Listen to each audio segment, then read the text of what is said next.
네, 오늘 고성구 칼럼은 윤석열 대통령 자유를 향한 일대 쇄신을 시작하자입니다. 조선일보 김대중 칼럼을 제가 오늘 아침에 보면서 참 여러 가지를 좀 생각하게 됐습니다. 역시 우리 사회의 원로는 이런 어떤 역사적 상상력과 역사적 통찰력을 가져야 된다. 그래서 큰 방향에서 우리가 어디로 가야 되는지에 대한 고민을 또 그런 문제 제기를 해줘야 된다. 이런 생각을 제가 다시 한번 했습니다. 김대중 칼럼의 내용은 이렇습니다. 전 세계의 자유민주주의가 후퇴하고 있다. 오로지 자국이기주의만을 앞세우는 권위주의형 지도자들이 속속 나타나고 있다. 대표적으로 이탈리아, 무솔리니 파시스트 독재를 계승하는 것을 당당하게 내세우는 이탈리아 극우 정치가 지금 정권을 잡았고, 그런가 하면 중국의 시진핑은 황제의 자리에 올랐다. 말레이시아에서는 93세의 전 총리가 출마하는 사태가 벌어지고 있다. 헝가리에 12년 전에 총리로 당선된 빅토르 오르반은 민주 억압, 언론 탄압, 사법부 무력화, 선거법 개정 등을 통해서 국민이 뽑은 독재자로 군림하고 있다. 국민이 뽑았는데 이게 독재를 하는 거예요. 쿠데타나 혁명으로 불법적으로 권력을 탈취해서 독재를 하는 것이 아니라 선거로 선출되고 난 다음에 그 선거라는 정통성의 외피를 입고 독재를 하는 거예요. 그래서 부드러운 독재, 신독재, 이런 말을 만들어낸 자이기도 하다. 그런데 생각해 보세요. 잠깐 눈을 감고 헝가리 얘기가 아니고 빅토르 오르반 얘기가 아니고 들어보세요. 민주주의를 억압하고 언론을 탄압, 장악하고 사법부를 무력화하고 선거법 개정 등을 통해서 자기들이 쉽게 계속 당선될 수 있도록 만들어가고, 누가 떠오릅니까? 이름도 잘 모르는 빅토르 오르반이 떠오릅니까? 아니면 개만도 못한 문재인이가 떠오릅니까?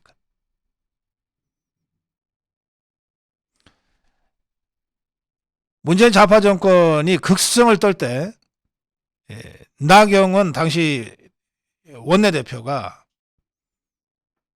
국회 교섭단체 대표의 연설에서 바로 이 신독재를 얘기했다가 좌파들로부터 엄청난 공격을 받은 적이 있습니다.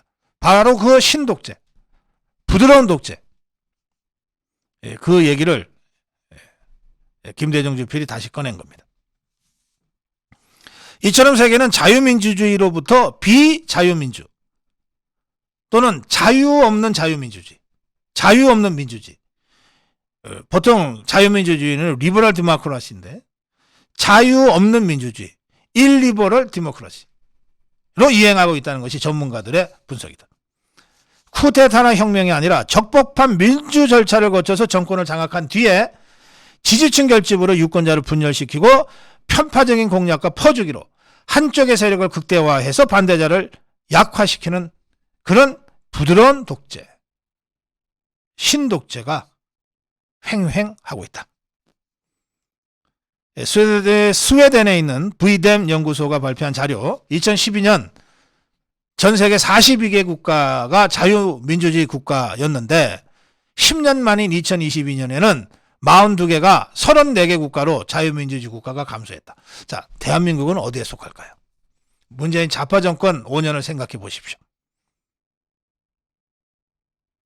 한마디로 세계의 자유민주주의가 후퇴하고 있고 독재와 권위주의, 부드러운 독재, 신독재와 권위주의가 날로 득세하고 있다.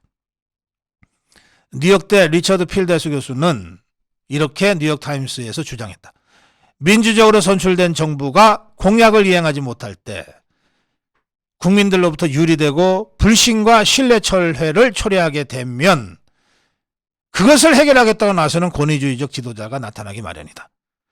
이런 상황이 국민들로 하여금 민주주의에 대한 단순한 회의를 넘어서 반민주 성향으로까지 가게끔 만든다. 그래서 김대중 주필의 걱정의 포인트는 여기 있습니다. 그래서 윤석열 대통령이 안팎으로 지금 어려움에 처해 있는데,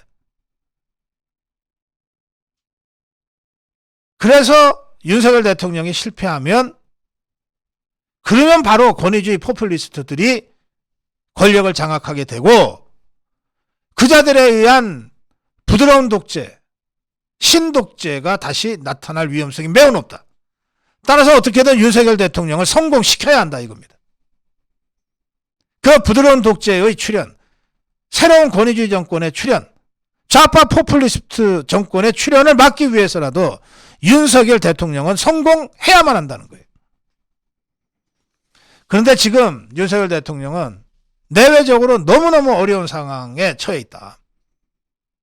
세계적인 경제 위기, 북한의 지속적인 미사일 공세와 핵 위협, 야당과 주사파 좌파들의 집요한 퇴진 압박, 그리고 최근에 발생한 참으로 안타까운 이태원 참사, 그로 인한 민심의 불안감, 이 모든 것들이 대통령 처음 해보는 초보 대통령 윤석열로서는 감당하기 어려운 난제들 아니겠는가. 그러나 지금 이 시점에서 윤석열 대통령 이 내외적 어려움에 굴복해서는 안 된다. 스스로 물어봐야 한다. 왜 대한민국 국민은 이 시점에 윤석열이를 대통령으로 선출했는가? 무엇이 어떤 섭리가 윤석열을 대통령으로 밀어 올렸는가? 윤석열 대통령은 초심으로 돌아가서 그 답을 구해야 한다. 초심으로 돌아가서.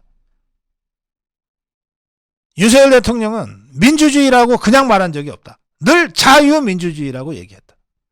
지금 세계는 또 대한민국은 그 자유를 버리거나 자유를 짓밟고 싶어하는 자들에 의해서 자유민주주의가 위협받고 있는 상황이다. 그것을 바로 세우고 그것을 지키는 것이 윤석열 대통령의 초심에 해당되는 것이다. 그 자유민주주의를 바로 세우기 위한 일대 쇄신, 이것이 지금 윤석열 대통령이 해야 될 일이다. 이게 김대중 주필이 진짜 하고 싶은 말이었다고 저는 해석합니다. 그래서 저희가 칼럼을 이렇게 달았습니다. 윤석열 대통령, 자유를 향한 일대 쇄신을 시작하자. 자유를 향한 일대 쇄신을 시작하자. 고성국 칼럼이었습니다.